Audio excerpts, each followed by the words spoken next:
Hey guys, this is Nefarious411 and this is episode 17 and a half. This is the in-between episode. In the previous episode we were able to get all of these devices and the ender chest, all of that working. I even have my little ender pouch, which will make everything a lot more easy whenever I'm dealing with the in-between episodes especially.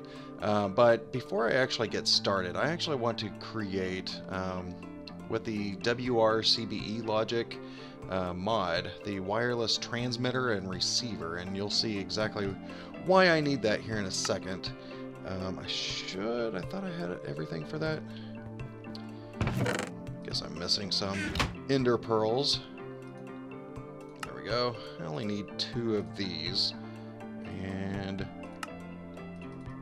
I think... I swear I had another one of these. This will create the wireless receivers that I need. And a bowl is just that, with one of these on it. So this is going to be for the receiver. And I guess I need 2 more obsidian. There we go, my last 2. I'm probably going to have to do something about that soon. So I should be able just to throw this down. That'll create the wireless receiver and then the transmitter. Alright, so basically this allows you to send and receive. Well, I probably don't want to put it right next to it.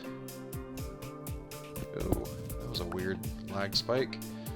So this is the other receiver. So if I were to grab a lever and put it on this, configure them both to frequency 10, whenever I flip this lever, it actually sends the signal to the other side.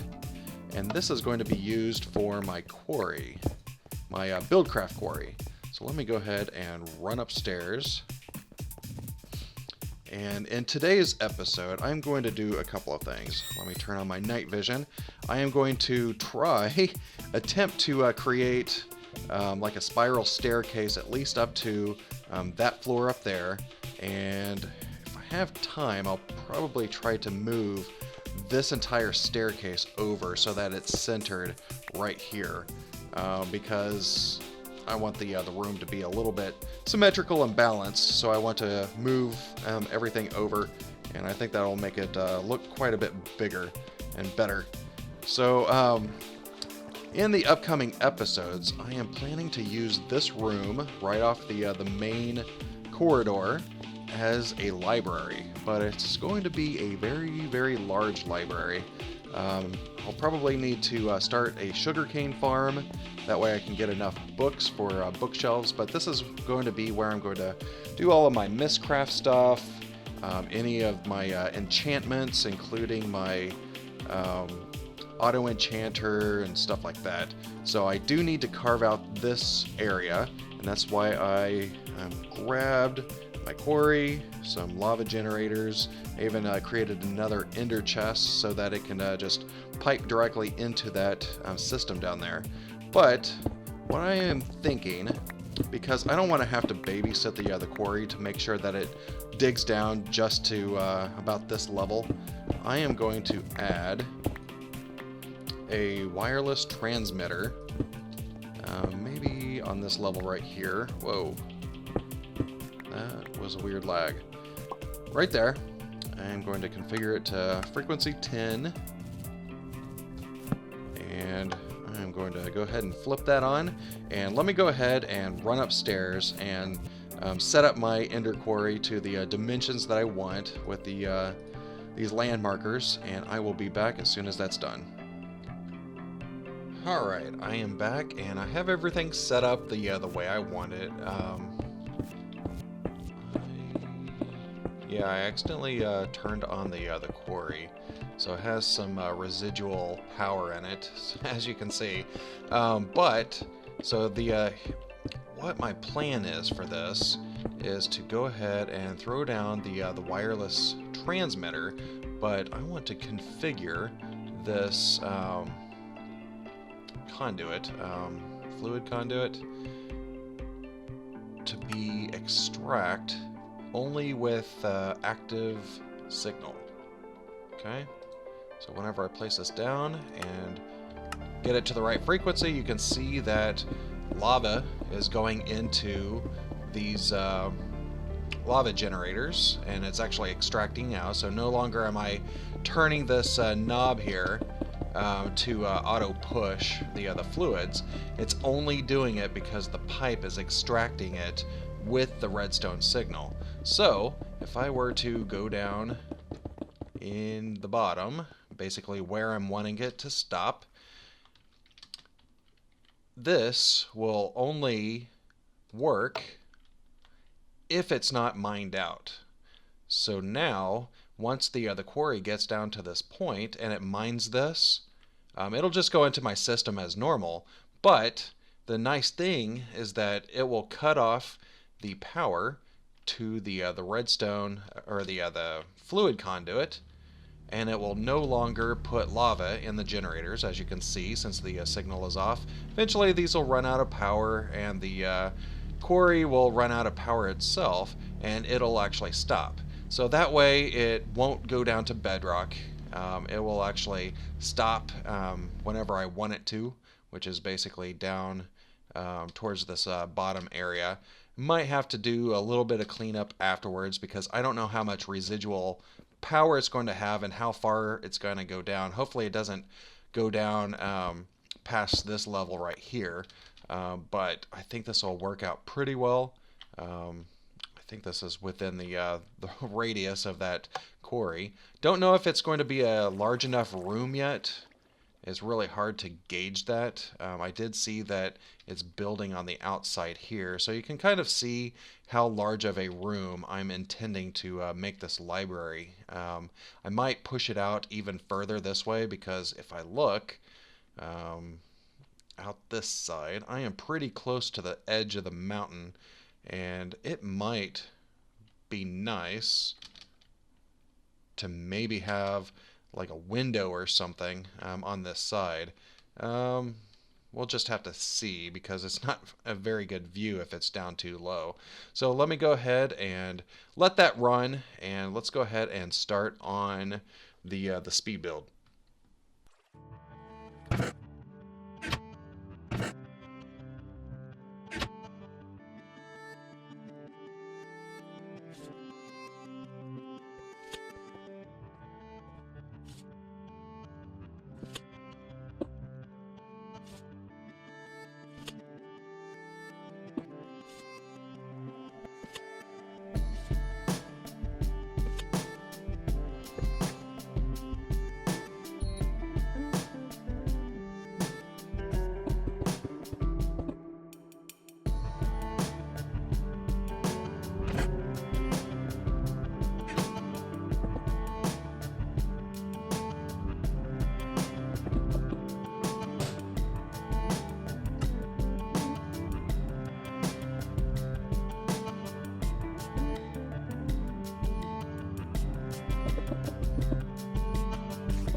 Not sure if I've ever mentioned this before, but I hate building spiral staircases. Um, this isn't too bad. I need to figure out what to do with the edges. So I'm just gonna keep on.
Alright, well, this wasn't planned out very well. I did notice whenever I was looking in my golden bag of holding that I forgot to put the speed upgrades into this transfer node, so like materials were just flying everywhere. But I do need to stop this because I do not want it to dig any further. I did not realize that this was going to dig into this main room. So I might have to rethink my plans for a library. Because this is not going to suffice. I don't like having the space over here compromised because of a library. I might end up having to dig in a different direction. Can you just stop digging now? See, there's residual power, and the lava is still there. Alright, so this is already out of power. Well, this one's not. I'm going to take that one off. Oops. So, might end up having to build all of this back, which that is going to be a pain. At least I can just follow the curve that way. But very disappointing. I will have to figure that out. But let me go ahead and run into this other room that I've been working on, the spiral staircase. And yes, I do not like spiral staircases at all. And I've been trying to follow the circle here as much as I could, and making sure that the slope wasn't like too high. So all of this seems at least tolerable for the spiral staircase. I did kind of change design from here all the way up, and I think this is a little bit cleaner. Not sure what happened here. I might end up having to replace that and try to recreate this. I think it's probably because I'm starting it back a couple of blocks instead of one right after the middle, which is basically where I'm starting on these. So that's probably why this looks a little bit cramped up. It's because I had a little bit shorter distance I could go for that. So, what I'm going to do is grab my saw, and I'm going to cut a few of these into slabs, and then again into pillars. Maybe posts. Posts will be good. And I was thinking I might change the material a little bit. Ooh, is that a slab? That's a slab. Might have to do something about that. But I'm thinking maybe... Ugh, that is not what I wanted. Although it's an option too to do micro parts in a lot of this. If I can put like torches or something on here, I think that would help with any kind of lighting issues that I might end up with. Because I think I do need to light it on the way up. I will have lava. Let me make sure I have a block, because I think there might be lava here. Yeah, the lava will fall all the way down the center here and run off down the other stairs there. So that could be enough lighting. I might have to just go ahead and try that and see if that'll work. I'm not going to have a railing per se, which might make it look ugly if I put a railing. I could play with one and see what will work, but I think this is at least a good start, and this will help with any kind of travel up and down the stairs. And I would like circle this same staircase all the way up as far as I can, so that I can get up to the Botania area at the top. Might have other things at each one of these levels. I'm still undecided on that. I might end up having to make the library up higher so as to avoid digging into this area again because I just basically just broke all of that, and I don't want windows or anything here, so I might end up having to move this entire room up a level and have this as the floor. That would probably still cut into it, so I'll play with that in between in between episodes. But I think I'm gonna go ahead and wrap it up here. I didn't have too much of a speed build. I still do need to move this entire staircase and that platform over, but I'll probably just do that off camera since it's not really a new build. It's just fixing a mistake that I made before. So I am going to go ahead and wrap it up. I really hope that you enjoyed the episode, and if you want to continue seeing speed builds like this, go ahead and let me know in the comments. Otherwise, go ahead and rate that video, and if you like the series, go ahead and hit the subscribe button. But for now, this is goodbye.